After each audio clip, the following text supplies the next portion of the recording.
warahmatullahi wabarakatuh.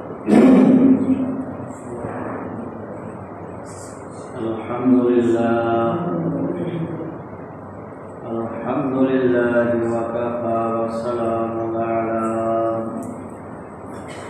salamun ala ibadihi alladhina istafa amma ba'du. Fa'udzu billahi minasy syaithanir rajim. Bismillahirrahmanirrahim. Ya ayyuhalladzina amanu idza qumtum ila sholati faghsilu wujuhakum wa aydiyakum ilal marafiq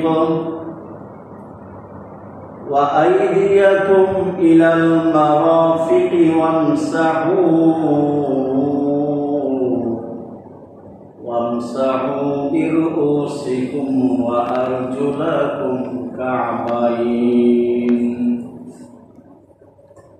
Qala an-nabiyyu sallallahu alaihi wasallam, ala akhbirukum bima yamhu Allahu bihi al-khataya wa yarfa'u bihi ad-darajat. Qalu bala ya Rasulullah. Qala isbaghul wudu'i 'ala al-makarih wa kasratul khuta ilal masajid wa intidharus salati ba'da salam, aw kama qala alaihi salatu wassalam. Sadaqallahu mawlana al-azim wa sadaqa rasuluhu an-nabiyyul karim wa nahnu ala dhalika minasyahidin wasyakirin walhamdulillahi rabbil alamin. Allahumma salli ala Muhammadin nabiyil ummi wa ala alihi wa sallim taslima. Sallallahu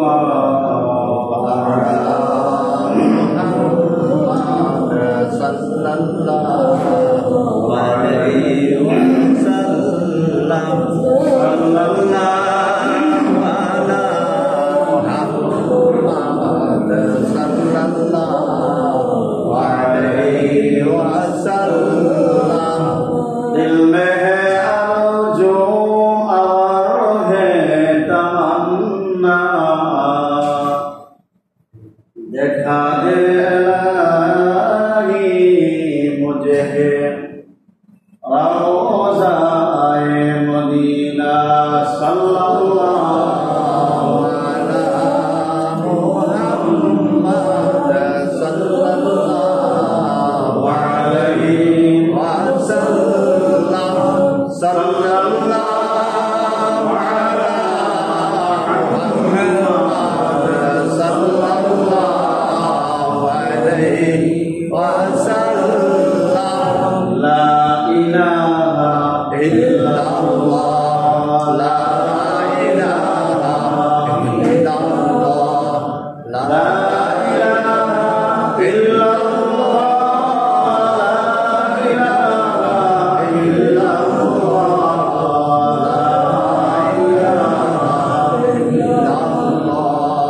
la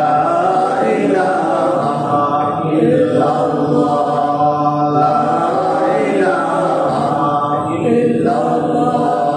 আসমানে মালিক যে আল্লাহ, জমিনের মালিক সেই আল্লাহ। লা ইলাহা ইল্লাল্লাহ, লা ইলাহা ইল্লাল্লাহ, লা ইলাহা ইল্লাল্লাহ।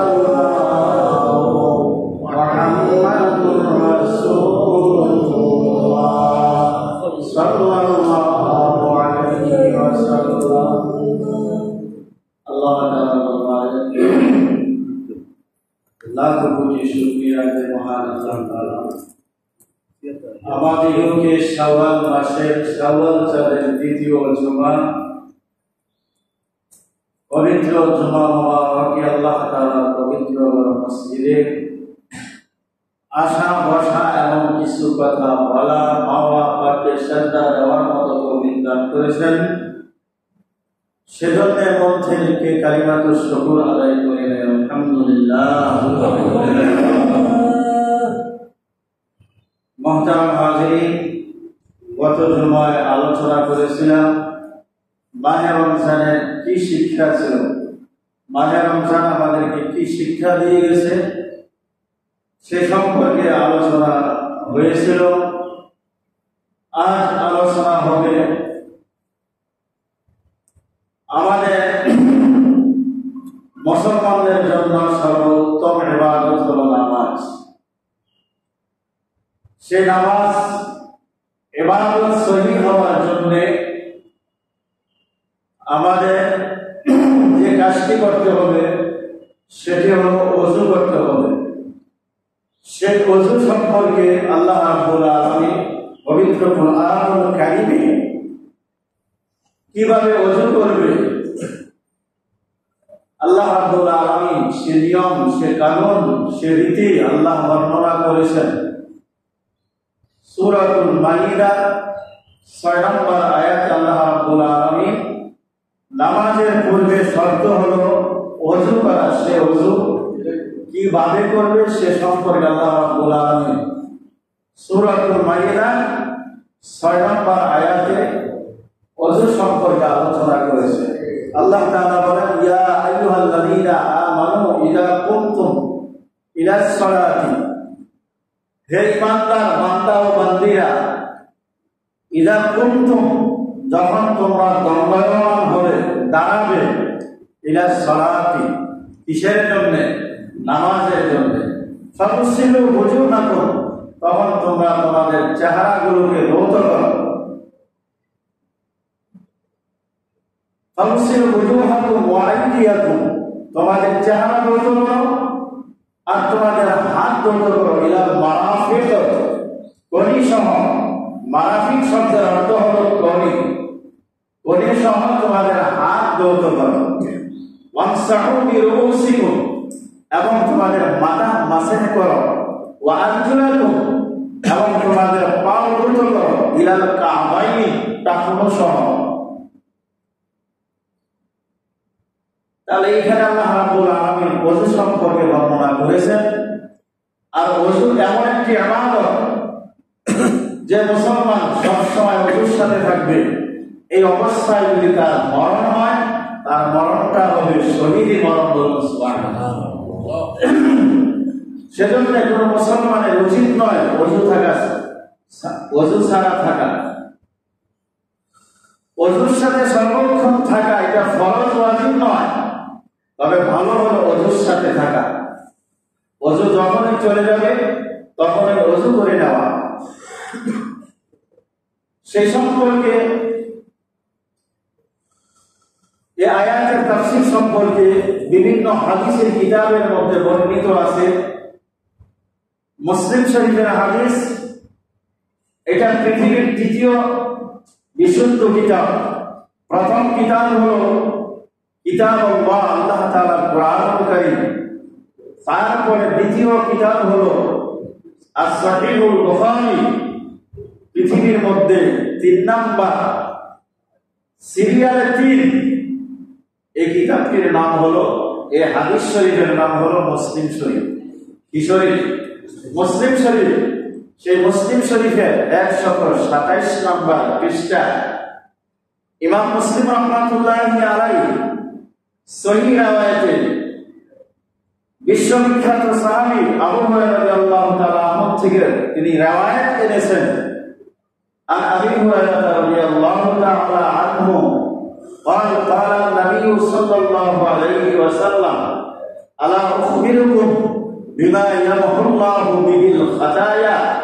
আল্লাহর নবী বলেন, হে সাহাবায়ে কেরাম, আমি কি তোমাদেরকে এমন কিছু আমলের কথা বলবো না, এমন কিছু আমলের খবর তোমাদেরকে দিব না বিমা ইয়ামহুল্লাহু বিহিল খাতায়া, যে আমলগুলি যেই করবে তার জীবনের গুনাহ আল্লাহ মাফ করে দিবেন। ওয়া ইয়ারফাউ বিহিদ দারাজাত, আল্লাহ তাআলা তার উভয় জাহানে দারাজাত মানে মর্যাদা, মর্তবা, সম্মান, সুখ্যাতি আল্লাহ তাআলা বাড়ায়া দিবেন। তাহলে নবীজি সাহাবাদেরকে বলতেছেন, আমি কি এমন কিছু আমলের কথা তোমাদেরকে বলবো না যে আমলগুলি করলে তোমাদের পূর্বের সমস্ত গুনাহ মাফ করে দেওয়া হবে এবং তোমাদের মর্যাদা, পদমর্যাদা, সম্মান দুনিয়া ও আখিরাতে বাড়াইয়া দেওয়া হবে। তাহলে এমন আমলগুলি আমাদের জানা দরকার আছে, যে আমলগুলির দ্বারা আল্লাহ আমাদের গুনাহ মাফ করে দিবেন, যে আমলগুলির দ্বারা আমাদের মর্যাদা আল্লাহ বাড়াইয়া দিবেন। এমন আমলগুলি যখন নবীজি উত্থাপন করলেন, জবাবে সাহাবায়ে কেরাম বলেন, ক্বালু বালা ইয়া রাসূলুল্লাহ, অবশ্যই সে আমলগুলি বলুন যে আমলগুলির দ্বারা আমাদের জীবনের গুনাহ মাফ হয়ে যাবে, আমাদের মর্যাদা বুলন্দ হবে। সে আমলগুলি কি? ক্বালা নবী সাল্লাল্লাহু আলাইহি ওয়াসাল্লাম, জবাবে রাসূলুল্লাহ সাল্লাল্লাহু আলাইহি ওয়াসাল্লাম বললেন, ইসবাগুল ওযুই আলাল মাগারি, এমন আমল হলো তিনটি যে আমলগুলি করলে গুনাহ মাফ হয়, যে আমলগুলি করলে মর্যাদা আল্লাহ পাক বাড়ায়া দেন। এমন আমল কয়টি? তিনটি। যে আমলগুলি করলে আল্লাহ গুনাহ মাফ করে দেন, যে আমলগুলি করলে পদমর্যাদা আল্লাহ বাড়ায়া দেন, এমন আমল কয়টি? তিনটি। এক নাম্বার হলো ইসবাগুল ওযুই আলাল মাকারি, যত কষ্টই হোক, যত শীত হোক, ভালোভাবে কি করা? ওযু করা। ভালোভাবে কি করা? ওযু করা। ভালোভাবে যদি কেউ ওযু করে তাহলে আল্লাহ রাব্বুল আলামিন ওযুর সাথে সাথে, ওযুর পানির সাথে সাথে তার গুনাহগুলি পানির সাথে জড়ে যায়, পানির সাথে ধুয়ে মুছে একবারে পরিষ্কার হয়ে যায়। সুবহানাল্লাহ। এজন্য আমাদের মাযহাবের ইমাম আবু হানিফা রাহমাতুল্লাহি আলাইহি তিনি বাতিনিভাবে দেখতে পাইতেন, যখন তিনি ওযু করতেন, ওযুর সাথে গুনাহগুলি ধুয়ে মুছে পরিষ্কার হয়ে যাইত। তাহলে গুনাহ নাপাক, যে পানির সাথে নাপাক লেগে যায়, পানিটাও কি হয়ে যায়? নাপাক হয়ে যায়। ওনার মাযহাব হলো, যেহেতু ওযুর সাথে নাপাক গুনাহ চলে যায়, এজন্য ওযুর উদ্বৃত্ত পানি, এটা নাপাক, এটা যদি শরীরে লেগে যায় তাহলে শরীর নাপাক হয়ে যাবে।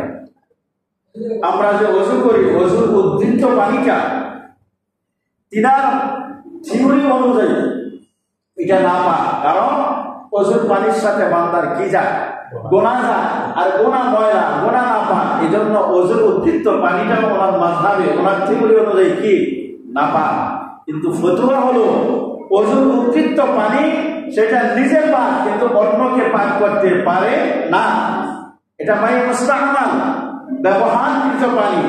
ওযুর উদ্বৃত্ত পানি শাফি রাহমাতুল্লাহি আলাইহি মাযহাব অনুযায়ী এটা নিজে পাক, অন্যকে পাক করতে পারবে না। এজন্য ওযুর উদ্বৃত্ত পানি দ্বারা আবার দ্বিতীয়বার ওযু করা কি হবে না? জায়েজ হবে না। কিন্তু আবু হানিফা রাহমাতুল্লাহি আলাইহির মতে ওযুর উদ্বৃত্ত পানি এটা না পাক, যেহেতু এটার সাথে বান্দার কি যায়? গুনাহ যায়। গুনাহ যেমন না পাক, পানির সাথে গুনাহ যাওয়ার কারণে পানিটাও কি হয়ে গেল? নাপাক হয়ে গেল। কিন্তু ফতোয়া হলো এটা নিজে পাক, অপরকে কি করতে পারবে না? পাক করতে পারবে না। তাহলে বোঝা গেল, আমরা যখন ওযু করি, হাত যখন ধৌত করি, হাতের গুনাহ পানির সাথে জড়িয়ে যায়। কুলি যখন করি, মুখের গুনাহ কুলির দ্বারা বের হয়ে যায়। নাকে যখন পানি দেই, নাক থেকে গুনাহ বের হয়ে যায়। চেহারা যখন ধৌত করি, চেহারার দ্বারা যত গুনাহ হয়েছে সেগুলি বের হয়ে যায়। তাহলে আল্লাহর নবী বলেন, তিনটি আমল এগুলি যদি করা হয় তাহলে কি হয়? গুনাহ মাফ হয়, মর্যাদা বুলন্দ হয়। এক নম্বর হলো ইসবাগুল ওযুই আলাল মাকারি, যত কষ্টই হোক ভালোভাবে কি করা? ওযু করা। ওযু করলে গুনাহ মাফ হয়, ওযুর দ্বারা বান্দার মর্যাদা বৃদ্ধি হয়। দুই নম্বর হলো কাসরাতুল খুতা ইলাল মাসাজিদ, দুই নম্বর আমল হলো বেশি বেশি মসজিদে আসা। যারা বেশি বেশি মসজিদে আসবে তাদের গুনাহ মাফ হবে, তাদের মর্যাদা আল্লাহর কাছে বৃদ্ধি হবে। 3 নম্বর হলো ইন্তিজারুস সালাতি বাদাস সালাত, এক ওয়াক্ত নামাজ পড়ে যাওয়ার পর আবার সে সর্বক্ষণ অপেক্ষায় থাকে কখন আবার আসরের আযান দিবে, আসর করার পর আবার অপেক্ষায় থাকে কখন মাগরিবের আযান দিবে, মাগরিব করার পর আবার অপেক্ষায় থাকে কখন এশারের আযান দিবে, এশারের নামাজ পড়ার পর সে ঘুমায় কিন্তু অপেক্ষায় থাকে কখন আবার ফজরের আযান দিবে। এই আমল যে করবে, নামাজের জন্য যে অপেক্ষায় অপেক্ষমান থাকবে, আল্লাহর নবী বলেন তার জীবনের গুনাহ মাফ হয়ে যাবে এবং তার পদমর্যাদা আল্লাহ পাক বাড়াইয়া দিবেন। তাহলে জীবনের গুনাহ মাফ হবে, পদমর্যাদা বৃদ্ধি হবে। এমন আমল কয়টি? 3টি। 1 নম্বর হলো ভালোভাবে ওযু করা, 2 নম্বর হলো মসজিদে বেশি বেশি আসা, 3 নম্বর হলো নামাজ কায়েম করা। তাহলে আজকে ওযু সম্পর্কে আলোচনা করব। ভালোভাবে ওযু করার অর্থ কি? ওযুতে 4 ফরজ। ওযুতে কয় ফরজ? 4 ফরজ। ওযু যার শুদ্ধ হবে না তার নামাজ হবে না, ওযু যার পরিপূর্ণ হবে না সে মক্কা এবং মদিনায় গিয়েও নামাজ পড়লে তার নামাজ হবে না। তাহলে ওযুর আগে ভালোভাবে কি করতে হবে? নামাজের আগে অবশ্যই ভালোভাবে ওযু করতে হবে। ওযুর সুন্নাত আছে অনেকগুলো, কিন্তু ফরজ হলো 4টি। 4টি ফরজের মধ্যে যদি ঘাটতি হয় তার ওযু হবে না, ওযু না হলে তার নামাজ হবে না। যেথায় পড়ো, তাই সে এই মসজিদে পড়ো, বাইতুল মুকাররমে পড়ো, কাবায়ে শরীফে পড়ো, মসজিদে নববীতে পড়ো, মসজিদে আকসায় পড়ো, মসজিদে কুবায় পড়ো, মসজিদে কিবলাতাইন পড়ো, যেথায় পড়ে ওযু পূর্ণাঙ্গ না হলে তার নামাজ হবে না। তাহলে আমাদের জন্য অবশ্যই আমাদের ওযু কিভাবে করে সেটা কি করতে হবে? জানতে হবে। এই জন্য ওযুতে কয় ফরজ? 4 ফরজ। ওযুতে কয় ফরজ? 4 ফরজ। এটা সূরা মাইদার মধ্যে আল্লাহ তাআলা বলেছেন, ওয়ামসালু ওযুহাকুম, তোমরা চেহারা ধৌত করো এবং দোনো হাতের কহনি ধৌত করো, মাথা মাসের করো, পাও কাঁধ পর্যন্ত ধৌত করো। এইটা হলো ওযুর ফরজ। তাহলে 1 নম্বর ওযুর ফরজ হলো কি? চেহারা ধৌত করা। কি ধৌত করা? চেহারা ধৌত করা। চেহারা ধৌত করার গণ্ডি সীমা কি? কতটুকু ধৌত করতে হবে? কপালের চুলের গোড়া থেকে থোতার নিচ পর্যন্ত, এক কানের লতি হইতে আরেক কানের লতি পর্যন্ত এই যে এরিয়াটা আছে এটা পরিষ্কার ভালোভাবে কি করতে হবে? ধৌত করতে হবে। দাড়ি যদি হালকা পাতলা হয় তাহলে দাড়ির ভিতরে দাড়ির গোড়া পর্যন্ত পানি পৌঁছাইতে হবে। দাড়ি যদি ঘন হয় গোড়ায় পানি না পৌঁছলেও পরে দাড়ি খেমাল করতে হবে। তবে কপালের চুল থেকে নিয়ে থোতার নিচ পর্যন্ত, এক কানের লতি থেকে নিয়ে আরেক কানের লতি পর্যন্ত এই যে এরিয়াটা আছে, সীমাটা আছে, এটা ভালোভাবে কি করতে হবে? ধৌত করতে হবে। তার ভিতরে যদি চুল পরিমাণ, নখ পরিমাণ সুখ না থাকে তাহলে তার চেহারা ধৌত করা হলো না। যেহেতু চেহারা ধৌত করা ফরজ, এই ফরজ এবার ফরজের মধ্যে চুল পরিমাণ যদি সুখ না থাকে, চুল নখ পরিমাণ যদি সুখ না থাকে তার ওযু হবে না। ওযু না হলে এইখানে কেন, এই মসজিদে কেন, খানায় কাবায়ও যদি স্বয়ং নামাজ আদায় করে তার নামাজ হবে না। তাহলে ওযুতে 1 নম্বর ফরজ হলো কি? চেহারা ধৌত করা। 1 নম্বর ফরজ হলো কি? চেহারা ধৌত করা। 2 নম্বর ফরজ হলো দোনো হাতের কহনি সহ ধৌত করা, কলি পর্যন্ত কি করা? ধৌত করা। এর ভিতরে যদি চুল পরিমাণ সুখ না থাকে তা আপনার ওযু হবে না। 3 নম্বর ফরজ হলো মাথার 4 ভাগের 1 ভাগ মাসহ করা। আমাদের যার যার মাথা যে আছে 4 ভাগের 1 ভাগ মাসহ করলে আপনার ফরজ আদায় হয়ে যাবে। 4 নম্বর হলো দোনো টাকনো সহ এই যে ফুলা একটা হাড্ডি আছে এটাকে কান বলা হয় আরবি ভাষায়, বাংলাতে বলা হয় টাকনো। এই টাকনোর হাড্ডি পর্যন্ত আপনার কি করতে হবে? পাও ধৌত করতে হবে। অনেক সময় আমরা টিপকলের নিচে এইভাবে দিয়ে রাখি, কিন্তু নিচেটা আর দড়িও না, মুছিও না, পুছিও না। তাহলে নিচেটা কিন্তু আমাদের পায়ের 2 মোড়ার দুইখানে গর্ত আছে, সেই গর্তের মধ্যে শুধু পাও রাখলেই হবে না, হাত দিয়ে এই গর্তের ভিতরে পানি পৌঁছাইতে হবে। কারণ টাকনু পর্যন্ত যদি আপনার চুল পরিমাণ শুকনা থাকে আপনার ওযু হবে না। ওযু না হলে কখনো পশ্চিমকাল নামাজ হবে না। এই হলো ওযুতে 4 ফরজ। এরপরে ওযুর সুন্নাত হলো ওযুর শুরুতে মেসওয়াক করা। ওযুর শুরুতে কি করা? এই মেসওয়াক করা। মেসওয়াক করে যে ব্যক্তি ওযু করবে, এই ওযুর দ্বারা যে ব্যক্তি 1 রাকাত নামাজ পড়বে আর মেসওয়াক বিহীন 70 রাকাত নামাজ পড়লে যেই সওয়াব, মেসওয়াক সহ 1 রাকাত নামাজ পড়লে সেই সওয়াব। বলুন সুবহানাল্লাহ। নবীজির প্রাণপ্রিয় স্ত্রী, প্রিয়তমা স্ত্রী, যার বিবাহ প্রস্তাব আল্লাহ নিজে দিয়েছেন, বুখারী শরীফের মধ্যে আছে, আম্মা আয়েশা রাদিয়াল্লাহু তাআলা আনহা। নবীজির স্ত্রীগণ আমাদের মা লাগেন। স্ত্রী যদি মা হয়, স্ত্রীর স্বামী কি হয়? বাবা হয়। নবীজি আমাদের রূহানি পিতা। নবীজি আমাদের কি পিতা? রূহানি পিতা। আর ওনার স্ত্রীগণ আমাদের মাতা। ওনার স্ত্রীগণকে উম্মাহাতুল মুমিনিন, নবীজির স্ত্রীগণকে কোরআনের ভাষায় উম্মাহাতুল মুমিনিন বলা হয়। জগৎবাসীর সমস্ত মুমিন মুসলমানদের মা। আমাদের প্রিয় আম্মা জান আয়েশা রাদিয়াল্লাহু তাআলা আনহাকে নবীজি সাহাবায়ে কেরাম প্রশ্ন করলেন, ও আম্মা জান, আমাদের প্রাণপ্রিয় নবী যখন তিনি ঘরে আসতেন সর্বপ্রথম কোন কাজটা করতেন? আম্মা জান জবাবে বলেছেন, হে সাহাবায়ে কেরাম, আমার প্রাণপ্রিয় স্বামী বিশ্বনবী যখন সর্বপ্রথম ঘরে আসতেন, তিনি ঘরে এসে সর্বপ্রথম যে কাজটা করতেন সেটা হলো মিসওয়াক। সেটা হলো কি? মিসওয়াক। নবীজি সর্বপ্রথম ঘরে আসলে কি করতেন? মিসওয়াক করতেন। মিসওয়াক এটা অত্যন্ত একটি দামি আমল। মিসওয়াক করার দ্বারা 70টি ফায়দা, এর মধ্যে নিম্ন ফায়দা হলো বান্দা যখন মারা যাবে মৃত্যুর সময় তার ঈমান নসিব হবে। বলুন সুবহানাল্লাহ। তাহলে মৃত্যুর সময় যদি একজন মুসলমানের ঈমান নসিব হয়, তাহলে এটা কি ছোট ফায়দা না বড় ফায়দা? যদিও এটা বড় ফায়দা, কিন্তু মিসওয়াকের তো মিসওয়াক করে 70টি ফায়দা, এর মধ্যে নিম্ন ফায়দা হলো ঈমানের সময় কি হবে? মৃত্যুর সময় কালিমা নসিব হবে। এজন্য অবশ্যই আমরা কি করব? মিসওয়াক করা ফরজ, ওয়াজিব নয়, এটা সুন্নাত। মিসওয়াক করবেন, ওযু শুরুতে মিসওয়াক করা। আল আসওয়াকু মাতহারাতুল ফাহমি, মিসওয়াক করলে মুখ পবিত্র হয়, লিজান রব্বি, আর মাওলা পাক আল্লাহ রাব্বুল আলামিন বান্দার প্রতি কি হন? খুশি হন।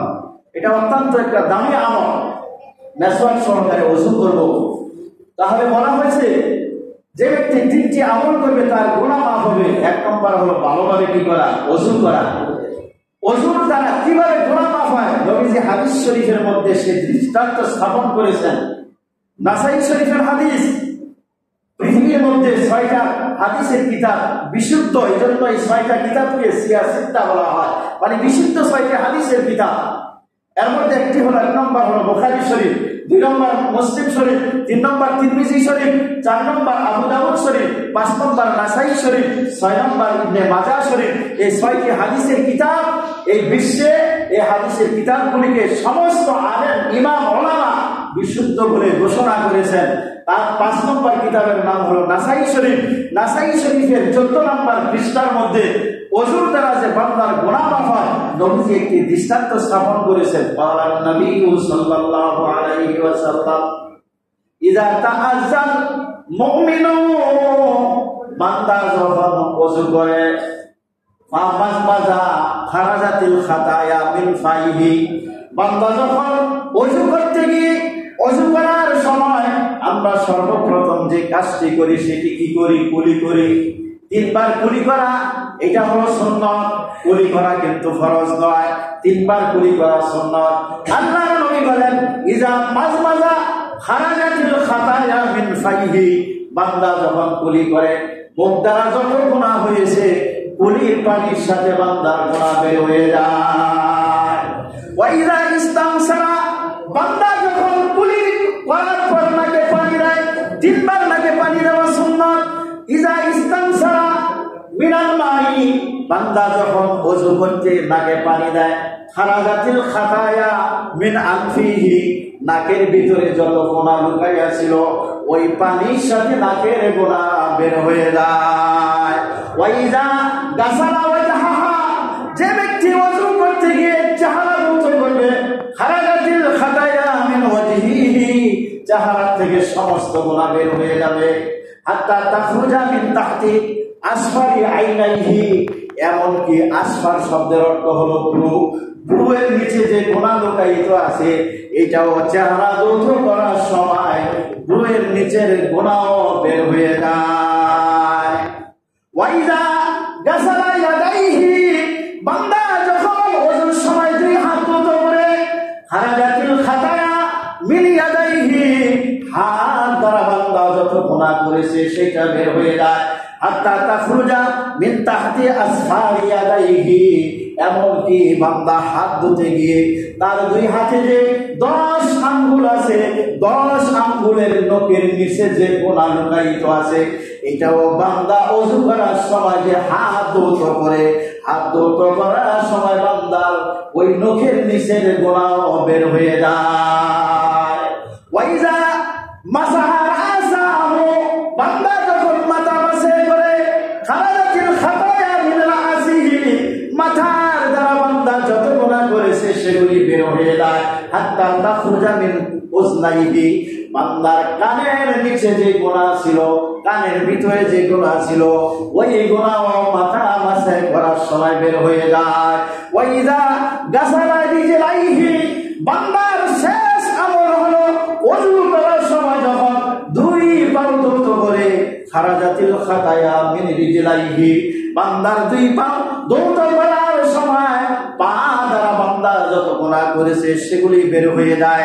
হাত্তা তাখরুজা মিন তাহতি আসফারি রিজলাইহি, এমনকি বান্দার দুই পায়ের 10 আঙ্গুলের নখের নিচে যে গুনাহ লুকাইয়া ছিল, এইটাও বান্দার ওযু করার সময় পানি দিয়ে ধৌত যখন করে সেই নখের নিচের গুনাহ বের হয়ে যায়। বলুন সুবহানাল্লাহ। এজন্য আল্লাহর নবী বলেছেন, ওযু এমন একটি আমল, ওই আমল যে বেশি বেশি করবে তার জীবনের গুনাহ মাফ হয়ে যাবে, ওযুর দ্বারা তার মর্যাদা বৃদ্ধি হবে। বুখারী শরীফের হাদিস, আম্মা জান আয়েশা বলেন, ওগো প্রাণের নবী, আখিরাতে কিয়ামতের ময়দানে লক্ষ লক্ষ কোটি কোটি মানুষ থাকবে। সেই ময়দানে মুসা নবীর উম্মত থাকবে, ঈসা নবীর উম্মত থাকবে, ইব্রাহিম নবীর উম্মত থাকবে, ইসমাঈল নবীর উম্মত থাকবে, ইয়াকুব নবীর উম্মত থাকবে, এবং অনেক নবী 2,24,000 নবী রাসূলগণের উম্মত থাকবে। ওগো নবীজি, আপনার উম্মত কারা কারা হবে আপনি কিভাবে চিনবেন? আল্লাহর নবী বলেন, ইন্না উম্মতি ইউদআউনা ইয়াওমাল কিয়ামাতি গুররান মুহাজ্জিলিনা মিন আসারিল বুদুই। হে আয়েশা, আখিরাতে কিয়ামতের ময়দানে আমার উম্মত কারা হবে? তাদের নিদর্শন হবে তাদের হাত আর পাও, কপালগুলি চমকাইতে থাকবে, নূর চমকাইতে থাকবে। বান্দা যখন ওযু করতে গিয়ে, নামাজ পড়ার জন্য বান্দা যখন ওযু করেছে, ওই ওযুর অঙ্গ প্রত্যঙ্গ, হাত পাও আর কপাল পাও বলে নূরে চমকাইতে থাকবে আর ঝলক দিতে থাকবে। এই নিদর্শন মুসা নবীর উম্মতের হবে না, ঈসা নবীর উম্মতের হবে না, কোন নবীর উম্মতের হবে না। এই নিদর্শন একমাত্র আমার উম্মতের হবে। বলুন সুবহানাল্লাহ। হাসরের ময়দানে নবীর উম্মত যদি আমরা পরিচয় পেতে চাই, অবশ্যই ওযু ভালোভাবে করতে হবে, ওযুর আমল বেশি বেশি করতে হবে। ওযু করতে গিয়ে যদি আমরা চেহারা ধৌত করি, হাত পা ধৌত করি, এগুলির মধ্যে আল্লাহ পাক নূর দিয়ে দিবেন, নূরগুলি চমকাইতে থাকবে, আর নবীজি বুঝে ফেলবেন এগুলি আর কোন নবীর উম্মত নয়, এগুলি হলো আমি বিশ্ব নবীর উম্মত। বলুন সুবহানাল্লাহ। এজন্য বুখারী শরীফের প্রথম খণ্ডে আছে, ইন্না উম্মতি ইউদআউনা ইয়াওমাল কিয়ামাতি, নিশ্চয়ই কিয়ামতের ময়দানে আমার উম্মতদেরকে ডাকা হবে গুররান মুহাজ্জিলিনা মিন আসারিল বুদুই। ওযু করতে তারা যে দুনিয়ার মাঝে ওযু করেছে, ওযুর অঙ্গ প্রত্যঙ্গগুলি চমকাইতে থাকবে, চমকাইতে থাকবে, ঝলক মারতে থাকবে। এই নিদর্শন দেখে আমি বিশ্ব নবী ডেকে ডেকে তাদেরকে হাউজে কাউসার পান করায়া বিনা হিসাবে জান্নাত দিয়ে দিব। তাহলে ওযুর মধ্যে মর্যাদা আছে, এই মর্যাদা আর কাউকে দেওয়া হবে না। দুনিয়ায় যত পাওয়ারফুল লোক হোক না কেন, এই মর্যাদা তাকে দেওয়া হবে না।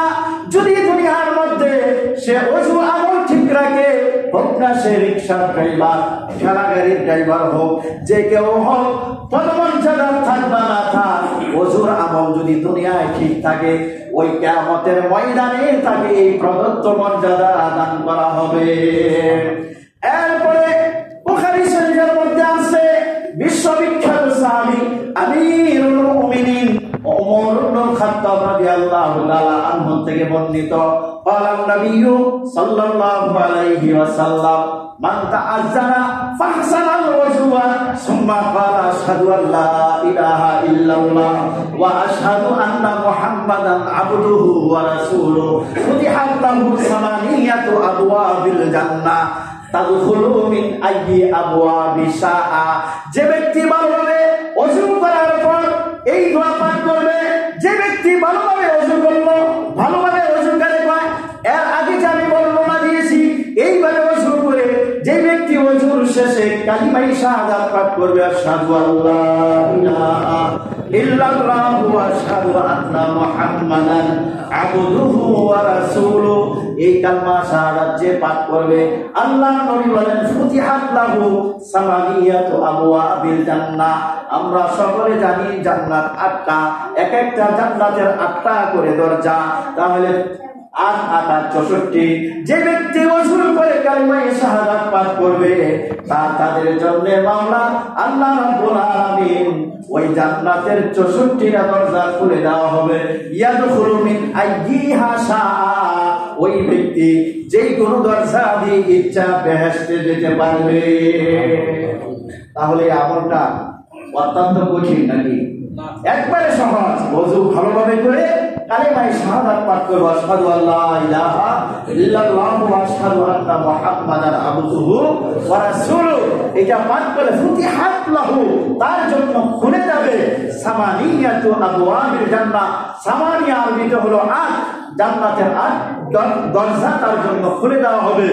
তাদখুলু মিন আইয়িহা শাআ, যেই কোন দরজা দিয়ে ইচ্ছা সে বেহেশতে যেতে পারবে। বলুন সুবহানাল্লাহ। এর চেয়ে সহজ আমল আর হতেই পারে না। এই জন্য আমরা ভালোভাবে ওযু করবো তো ইনশাআল্লাহ। শীতের দিন আসলে কাকের মতো দুইব, আর গরমের দিন আসলে গলা পর্যন্ত ভিজাবো, এমন নাকি? শীত আর গরম এমন না।